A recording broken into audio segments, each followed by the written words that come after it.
Yo, what's up mga kapakpak? Magandang gabi nga po pala sa inyo. For today's video is, magluluto nga po tayo ng crispy pata ngayong gabi. Yun. Dahil swelbado ngayon gabi. Sige, update ko na lang kayo mamaya mga kapakpak.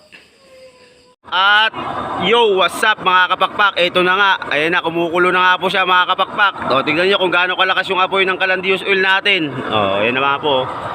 Lakas na ng kulo mga kapakpak. O sige, update ko na lang kayo mga kapakpak pag ipiprito na natin ha. Bye. Ito na nga mga kapakpak, medyo binaliktad na nga natin. Ayan o. Tatakpan na uli natin mga kapakpak. Mamaya pipirituhin na natin yan. So, bali mga kapakpak, ito na nga mga kapakpak, na ilaga na nga natin ang ating crispy pata. Ayan, nilaga na po natin siya mga kapakpak. At papainitin lang po natin saglit ang ating kumukulong mantika.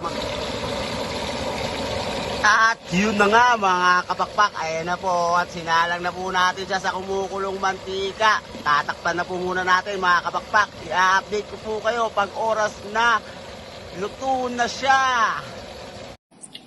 So, what's up mga kapakpak? Ayan na nga po ang ating crispy pata. You know, okay na ha. Maraming salamat po sa inyong lahat. More follows and more subscribe. Nabubulol pa mga kapakpak. Subscribe. Yan. Thank you for watching guys. Bye.